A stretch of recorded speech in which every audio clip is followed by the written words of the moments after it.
Hello coders, welcome back again to pen and paper. इस video में solve करेंगे LeetCode 424 longest repeating character replacement. I hope कि आपने इस problem को अच्छे से समझा है एंड देन आप मेरे फर्दर एक्सप्लेनेशन को देखने जा रहे हो। And I am also hopping कि आप पुराने videos video by video follow करते आए हो, अदरवाइज मे भी आपको लगे कि मैं क्या बता रहा हूँ अचानक से। So let's get started. I explain the problem in simple way. आपको एक स्ट्रिंग दे रखा है और एक के इंटीजर वैल्यू दे रखा है, K equal to in this case. आपको बताना क्या है, लॉन्गेस्ट सब स्ट्रिंग जो आप बना सकते हो सच दैट कि उसमें सारे के सारे कैरेक्टर क्या हो, सेम हो, और आप अलाउड क्या हो करने के लिए आप किसी भी के कैरेक्टर को कहीं से भी उठा के किसी और में रिप्लेस कर सकते हो, राइट। तो पहली बात डिस्कस करते हैं ये चीज़ कि व्हेन मैं एक स्ट्रिंग को कन्वर्ट कर सकता हूँ जिसमें कि सारे के सारे क्या हो, सेम कैरेक्टर हो, बाय डूइंग सम की operation.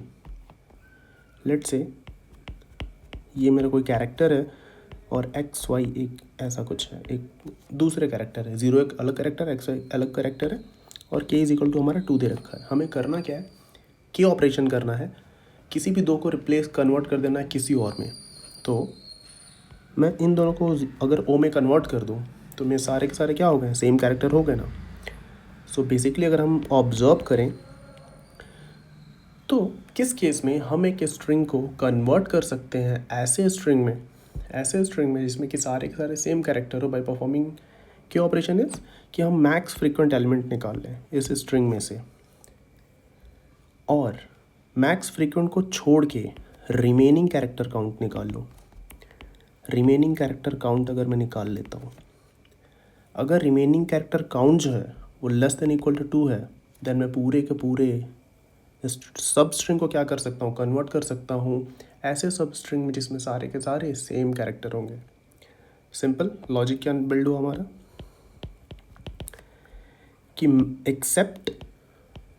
Accept max count character, ऐसा कैरेक्टर जो उस सब स्ट्रिंग में मैक्सिमम आ रहा है उसको छोड़ दीजिए। रिमेनिंग जो कैरेक्टर मिला, रिमेनिंग कैरेक्टर का जो काउंट होना चाहिए लेस देन इक्वल टू 2 होना चाहिए। That's all is the requirement to solve this problem. Okay, I hope कि हमने इसको अच्छे से समझा कि किस केस में हम कन्वर्ट कर सकते हैं जो हमें रिक्वायरमेंट है। हमें क्या निकालना है, फाइंड सब स्ट्रिंग सब एरे। हमने ऑलरेडी देख रखा है कि किस तरीके का उसका कोड होता है और हम कैसे उसको सॉल्व कर रहे होते हैं। तो मैं 2 पॉइंटर मेंटेन करूँगा और आर को एक एक से इंक्रीमेंट करता रहूँगा। कब तक इंक्रीमेंट करूँगा, दैट इज़ ऑल्सो पॉइंट। मैं आर को तब तक इंक्रीमेंट करूँगा जब तक एल से आर के बीच में मैक्स कैरेक्टर को छोड़ के रिमेनिंग जो कैरेक्टर है उनका जो काउंट है वो लेस देन इक्वल टू के है तब तक। तो मैं आर को बढ़ाते जाऊँगा। यहाँ तक क्या है, यहाँ तक एल से आर क्या हुआ, उसके बीच में ए को छोड़ के जो मैक्स फ्रिक्वेंट कैरेक्टर है सिर्फ बी एंड सी अवेलेबल है जो कि 2 है। तो हम आर को बढ़ा सकते हैं। अब आर को मैं एक बार अगर और बढ़ा दूंगा ना, आर को मैं एक बार अगर और बढ़ा दूंगा, अब मेरे पास क्या हो गया, ए को छोड़ के टोटल 3 डिफरेंट कैरेक्टर है। अब मैं इन तीनों को तो रिप्लेस नहीं कर सकता क्योंकि के इज इक्वल टू 2 है। तब मुझे एल को इंक्रीमेंट करना पड़ेगा तब तक जब तक एल और आर के बीच में मैक्स कैरेक्टर को छोड़कर रिमेनिंग कैरेक्टर का count less than equal to K नहीं हो जाता। अगेन ट्रू हो गया, देन अगेन आर को इंक्रीमेंट करेंगे और एक रिजल्ट मेंटेन कर लेंगे और हर बार रिजल्ट को अपडेट करते रहेंगे एल से आर के बीच का distance. That's all is our solution for this problem. इसको इम्प्लीमेंट करते हैं। आई एम एक्सपेक्टिंग कि आप खुद से पहले कर रहे हो मेरे सोल्यूशन देखने से पहले। Longest repeating character, this is one which we are going to solve. सबका डिफरेंट इम्प्लीमेंटेशन हो सकता है। मैं क्या करूँगा, सिंपली फ्रीक्वेंसी के लिए 26 लेंथ का मैं एक एरे ही बना लेता हूँ और सबको 0 से इनिशियलाइज कर देता हूँ।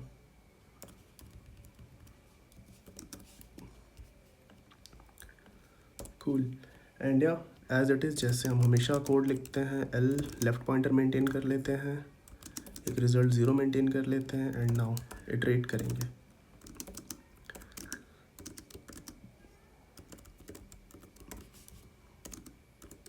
आर को हम हर बार एक एक से बढ़ा रहे हैं। अब क्या करेंगे, जैसे ही जिस कैरेक्टर पे आया मैं फ्रीक्वेंसी बढ़ा लेता हूँ, S of R plus plus. अब फ्रीक्वेंसी की जगह मैं सिर्फ एस ऑफ आर नहीं कर सकता, एस ऑफ आर नहीं कर सकता कि अब क्वेश्चन अगर आप अच्छे से पढ़े हो तो कैपिटल लेटर है, मैं क्वेश्चन नहीं पढ़ के यहाँ समझाऊंगा, तो सारे के सारे कैरेक्टर में क्या है कैपिटल लेटर में ही दे रखे हैं। तो मैं अल्फ़ाबेट 26 हो सकता, तो मैं सिर्फ उसका इंडेक्स स्टोर कर रहा हूँ। ये मैं फ्रीक्वेंसी इस तरीके से अल्फ़ाबेट का स्टोर करूँगा मैं, एंड देन मैं क्या करूँगा, अब मैं आर को इंक्रीमेंट कर रहा हूँ, आर को मैं इंक्रीमेंट कर रहा हूँ, राइट। तो मुझे मैक्स फ्रीक्वेंसी भी तो पता होनी चाहिए ना एल से आर के बीच में, उसके लिए हमें सारे फ्रीक्वेंसी को नोट करके भी रखना पड़ेगा। तो मैं क्या करता हूँ, एक इंट मैक्स कर फ्रीक्वेंसी निकाल ही लेता हूँ। इंट मैक्स फ्रीक्वेंसी कैसे निकालूंगा, एक लेट्स एक मेथड बना लेता हूँ, गेट मैक्स फ्रीक्वेंसी, और मैं क्या पास कर देता हूँ उसमें अपने फ्रीक्वेंसी एरे को, तो मुझे मैक्स फ्रीक्वेंसी मिल गया, राइट। एंड अब मैं क्या करूँगा, वाइल अब हमने क्या किया था कि एल से आर के बीच में मैक्स फ्रीक्वेंसी को छोड़ के जो बाकी कैरेक्टर है उनका काउंट अगर ग्रेटर देन के है तो मैं एल को शिफ्ट करता रहूँगा। That condition I just handle right away here कि अगर R minus L plus 1 this and minus max frequency if it is greater than K, अगर ये के से बड़ा है तो अब क्या करो, एल को इंक्रीमेंट कर दो, और एल को इंक्रीमेंट करने से पहले आप क्या करो, जो एल इंडेक्स पे हमारा कैरेक्टर है उसका फ्रीक्वेंसी कम कर दो। दैट्स ऑल हमने डिसाइड किया था। एंड आफ्टर दिस इस लूप के बाहर आने के मतलब क्या है, इस लूप के बाहर आने के बाद मतलब है कि एल और आर के बीच में जो हमारा कंडीशन वो सेटिस्फाई हो रहा है, हम एल से आर को कन्वर्ट कर सकते हैं ऐसे सब स्ट्रिंग में जिसमें कि सिर्फ और सिर्फ एक ही कैरेक्टर हो। तो result will be equal max of result and r minus l plus 1, and at the end we'll just return the result. That's what we discussed and that's what we have implemented exactly. बस हमें क्या implement करना, get max frequency of 26 size। max frequency कैसे निकालेंगे, let's say कि यहाँ पे result बना लेता हूँ again, and for I 0 I is less than 26 I plus plus result is equal to what, max of result and frequency I। सबका अपना अपना तरीका हो सकता है निकालने का, मैंने सिंपल सा एक मेथड लिख लिया जो थोड़ा क्लियर दिखेगा हमें। So that's all, I think code is complete. Let's see if it works, if we have not done any mistake while implementation. Okay, looks like accepted, submit करते हैं। सो परफेक्ट, ये accept हो गया। सो सी 2 pointer के problems हमेशा बहुत ही easy होता है, आपको सिर्फ और सिर्फ लॉजिक अगर आपने बिल्ड कर लिया कि कैसे वो कंडीशन सेटिस्फाई कर रहा हूँ मैं जो भी क्वेश्चन में दे रखा है, एंड उसके अकॉर्डिंग कैसे मैं अपने पॉइंटर्स को मूव कर सकता हूँ, that's all you have to identify in any 2 pointer problem. Once you do that you will ace it clearly. So that's all in this video.